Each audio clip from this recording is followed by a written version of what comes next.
Yo, what is going on, guys? Welcome back to the channel, and today, guys, we have another crazy video as usual. And in today's video, guys, we're going to be talking about a couple of different things that we saw come to our timeline yesterday, because we had a bunch of big events like Daequan and Hamlinz actually coming back and tweeting the eye emojis. It was absolutely crazy, and when these were tweeted, guys, these absolutely popped off when it comes to the amount of likes that it got. I mean, these things spawned with like 30,000 likes. It's just absolutely crazy how much support they're getting for their returns, and I'm going to be sure to show you all of the tweets, screenshots, videos, and everything regarding that situation just a little bit later in the video. So make sure to stay tuned for that topic, guys, because you do not want to miss that banger of a topic. And also, guys, we're going to be taking a look at a big mistake that Fortnite actually made recently, where they re-enabled the Abductors in competitive. It was absolutely crazy, but I'm going to be showing that to you guys just a little bit later in the video. And also, guys, if you guys do want to support me in one of the best ways possible besides subscribing to the channel directly, you can go ahead and enter my creator code into the Fortnite item shop. It is kngmarc, all lowercase, no spaces, and would be greatly appreciated.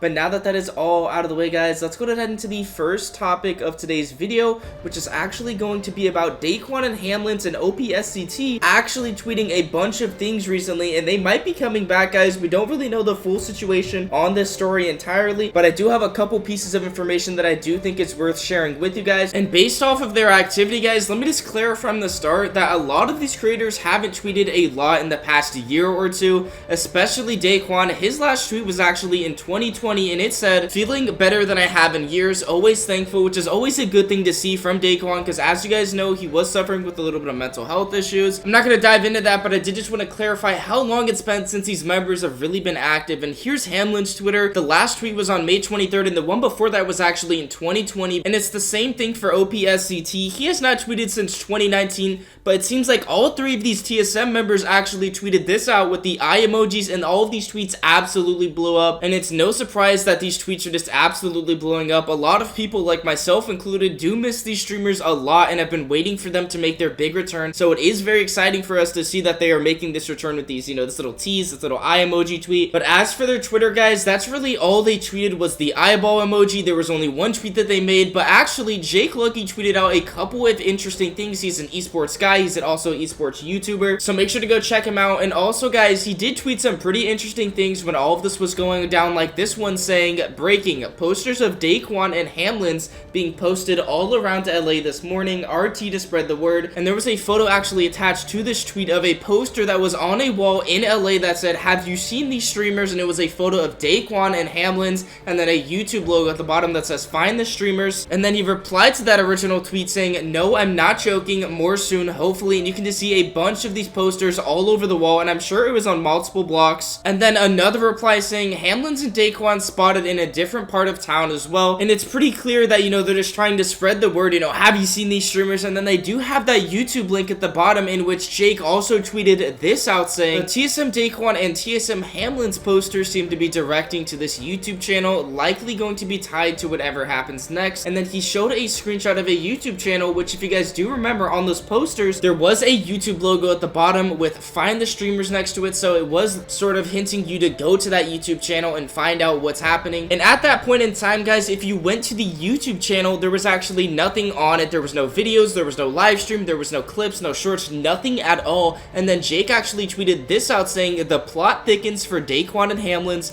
This billboard has been put up in Las Vegas." And as you guys can see, it says "Find the streamers," and then it actually says "live" under it. But here's the big part, guys. He replied to that tweet saying, "Seems the org logos are clearly blurred on their shirts." And I gotta say, it is a really interesting thing to spot that, the TSM logos and branding are completely blurred out on their shirts. And it really makes you question as to why they did that, because, they are on TSM. If you go to any of their Twitters, they have TSM in their bio. But what people have actually been speculating is that they actually signed a streaming deal with YouTube, because if you guys didn't know, TSM actually has an exclusive deal with Twitch, and I think that's why these are actually blurred out on the billboard, because it is a YouTube live stream. But that's what I think. Other people are saying that, it could possibly be, Hamlinz and Daequan signing to YouTube exclusively which would make no sense considering they are still a part of TSM. But then guys, Jake actually tweeted this out saying, source, Hamlinz and Daequan's return is not for a streaming platform deal, but he didn't list his source, so it's more like you just gotta trust Jake's word on this. And the very few times that he's actually done this in the past, his claims have mostly been right. But to be honest guys, there's really not much more information on this entire subject. I mean, we covered all of the tweets that they posted, all of the posters, and all of the billboards. The only other thing that I haven't really talked about is the live stream that is currently going on that YouTube channel. It's really just a live stream of the billboard and it's nothing else, so that's why I really didn't feel like it was worth covering. But just so you guys know, that is the live stream. If you guys are interested in going and checking out, all you gotta search up is Find the Streamers and it will be the #1 live stream. And as I said before, it is just a 24/7 live stream of that billboard in Las Vegas, the one that I showed you guys earlier. But unfortunately guys, that is going to be the end of this topic for this part of the video. Let me know down below in the comment section what you guys think about the return of Daequan, Hamlinz, and OPscT. I think it's going to be one of the most hype events that we've had in Fortnite for quite a bit of time, and I know it's not a Fortnite event, but still, they are big Fortnite streamers, and a lot of people have been missing them over the years of them being gone. And when anything new comes to light on this situation, or if they do decide to, start up their stream randomly, I will be sure to cover that and be the first one to cover that in a future video. So make sure to subscribe to the channel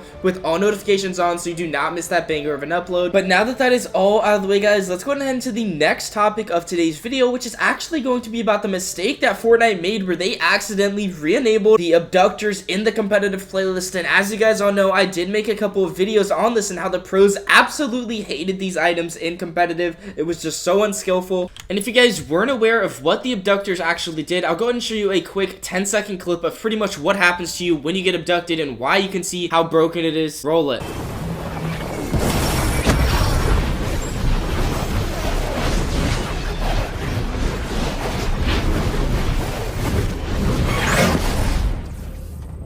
So after watching that clip, I'm sure you guys could understand why the pros would not want this in competitive and can just clearly tell how broken this item is and how dumb it is to just put you in a random spot on the map. But anyways guys, if anything new comes to light on the situation or if they do get disabled again, I will be sure to tell you guys in a future video. But anyways guys, that is going to be the end of the video. Let me know down below in the comment section what you guys thought about today's video and all of the topics that we actually talked about in it, because we talked about a ton of different topics and a bunch of juicy ones to say the least, especially with Hamlinz, Daequan, and also OPscT coming back. It's going to be so hyped to see if they actually do plan on making that full return. And I don't want to tell you guys to get your hopes up, but me personally, I'm super hyped to see their return, and hopefully it goes smoothly. I think that's what the whole announcement is. I mean, they're tweeting out the eye emojis, they got the YouTube live stream going. It really just all leads to them coming back, because we all know that a lot of people from the community did enjoy their streams when they were streaming, and a lot of people want to see them back. And of course, they did have to take that break for their mental health and also physical health and a bunch of other IR issues, so good for them, and I'm glad that they have healed from that, and I really do hope to see them come back soon. But if anything new comes to light on that entire situation in general, or if they do decide to come back to streaming, or if they announce one, I will be sure to cover that in a future video. So make sure to subscribe to the channel with all notifications on so you do not miss that banger of an upload. And also guys, let me know down below in the comment section what you guys think about Fortnite actually re-enabling the Abductors in the competitive playlist. I don't know if it was intentional or if it really was a mistake, because guys, they actually didn't say whether this was on purpose or not. All they said is that they were going to delay the cup due to the presence of the Abductors in the tournament, but I guess we'll just have to wait and see if they plan on re-enabling these entirely in competitive or if it truly was just a fluke. I guess we'll just have to see. And if they do decide to add those, I'm sure a lot, but hopefully they don't actually end up adding those back, because I know if that happens, a lot of pros will be super upset, especially this late into FNCS. That would be a game-changing update, and I don't think they're really going to do that, but hopefully not. But anyways guys, as I said, this is going to be the end of the video. If you guys do want to support me in one of the best ways possible besides subscribing directly to the channel, go ahead and enter my creator code into the Fortnite item shop. It is kngmarc, all lowercase, no spaces, and would be greatly appreciated. But anyways guys, that's going to be it for me though. I'm out of here. Peace.